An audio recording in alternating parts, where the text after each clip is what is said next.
military Z9 helicopter that crashed in Ghana's Ashanti region near Obuasi, tragically killing 8 people, including some top government officials, is very much in the news, and that's the topic of our next conversation with Francis Nto, who is chief reporter at the Ghana News Agency's Business and Economic Desk. He is also a fellow of the IMF Journalism Fellowship Program. Francis, thank you so much for joining us this morning. It's a pleasure. I can't even imagine how you, as a Ghanaian, and everybody else in the country must be feeling now. If you, I mean, you're a journalist, you know the kind of things you would first of all want to hear. The mood in the country now, with the call by the president for mourning and all, must be very, very grim. It's been very tragic here in Ghana. The sudden passing of 2 ministers and other top officials of the ruling National Democratic Congress, NDC, as well as 3 people who were on board to a very important program in Obuasi in the Ashanti region.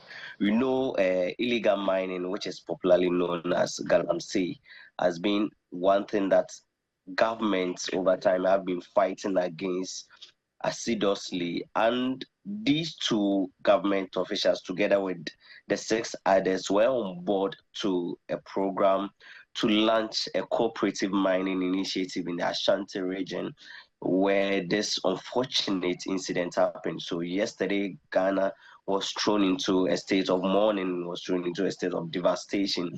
These are gallant men that have been working tirelessly for the nation, and their loss yesterday when we visited the families was very, very, very unfortunate, and people were beyond control. They couldn't console themselves, they couldn't put themselves together. So it's been very unfortunate, it's been very tragic. Following that, the president has announced the cancellation of all his activities for the rest of the week, and has announced also that there should be a 3-day mourning, while flags also fly at half-mast. So that has been the situation here in Ghana. I'd like you to expatiate a little further on the state of the families right now. Some of them are definitely very, very unconsolable at this time. Tragic and, above all, extremely shocking. Tell us about that visit that you talked about, and how much of it can you tell us of what happened? So for immediate family members, it's been very difficult for them. Most of them are unable to talk on the issue, including the president, who since yesterday has not uttered a word. It was only through the communication spokesperson for the government that has been able to put out a word on behalf of the president. For the immediate families, it's been really difficult for them to speak to the matter. And what has happened this morning is that one of the ministers, that's the Minister for Defense, his mother has been transferred to Accra for health attention. They don't want the situation to overcome her. She's quite old, so they brought her to Accra for some psychological and mental attention. And so that even tells you the state of people who are close to the 2 ministers and 6 others who have lost their lives in this unfortunate crash that happened in Andansi in the Ashanti region yesterday. Well, I know it's very early days, and definitely we'll be hearing about the investigation and all of that, but perhaps you can tell us if there is any background of anything untoward. There may have been some concerns about aging aircraft and VIP travel safety in Africa. Do you have any idea of what the aircraft may have been? What is it you can tell us about the aircraft that was involved? Has there been any investigation around it? Any background that you're aware of? So the aircraft involved got into the country about 10 years ago. There has not been any announcement of any defects or anything that could cause a crash of that magnitude that we witnessed yesterday. But authorities have indicated that investigations has commenced. Yesterday, the bodies were flown from the sites in Adansi to Accra and has since been deposited at the mosques, and investigations have commenced, but authorities have not uttered a word as to what really might have caused this situation. And we are all waiting for that investigations to come to a closure, or any immediate information that authorities could provide regarding what might have necessitated this unfortunate incident in Ghana. As it goes, it's news, right? So the fact that the ministers were reportedly heading to engage illegal mining concerns is something. And a number of people might be alluding all kinds of stuff to it. On the one hand, whether or not this was some kind of sabotage to forestall that investigation.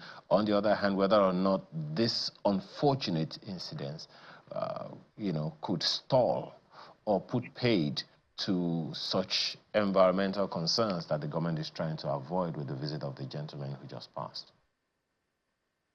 So the president has been keen on fighting illegal mining right from the campaign days prior to the 2024 elections. Illegal mining, which we popularly call Galamsey, has been one of the things on his radar, and he's putting measures to ensure that people are brought to book when they go contrary against rules. And in recent past, what the president did was to even announce that anyone who is able to report an issue of illegal mining, 10% of proceeds from such illegal activity will be returned to such individuals. So you could see that the commitment is there.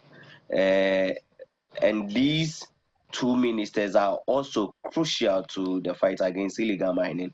We have the Minister for Defense, and we also have the Minister for Environment, Science and Technology, who is really connected to such activities, apart from the Lands Minister, who supervises or superintends over activities of our lands which are being depleted, people doing all sorts of activities to degrade them. So you can see that their involvement in the fight against illegal mining was really, really pivotal, and I'm not sure that's going to dampen the spirits. On the contrary, what has happened is that people are calling for renewed strength, that due to the involvement of these gallant men in the fight against illegal mining, they should use that as a pivot to marshal more effort to ensure that in their honor we are able to nip this activity in the bud.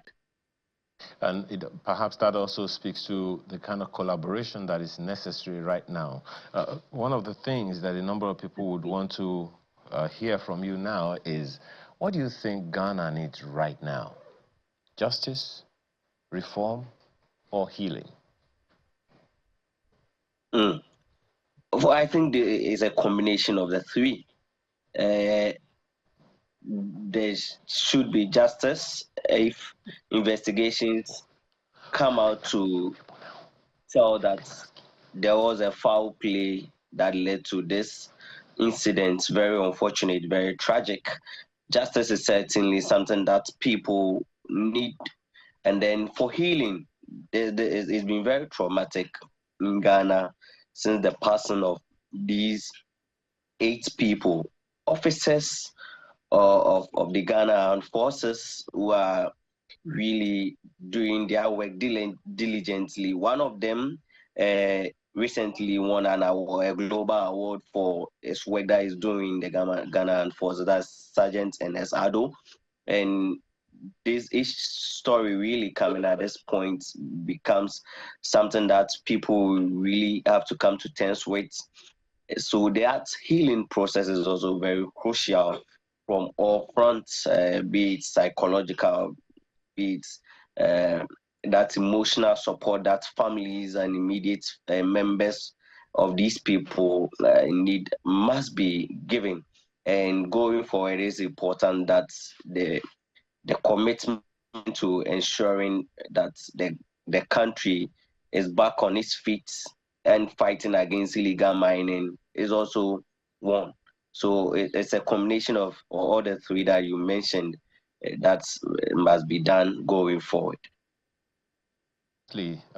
Francis. So now this is what we have on our hands right now. And I know that this is not a normal circumstance, but how soon do you think the investigation might be concluded, at least relatively, for us to get some kind of first instance report? And when do you think this whole investigation can be concluded? So there have been few cases of crash in Ghana, but the magnitude that this crash happened has never occurred, and the fatality involved has also not been experienced.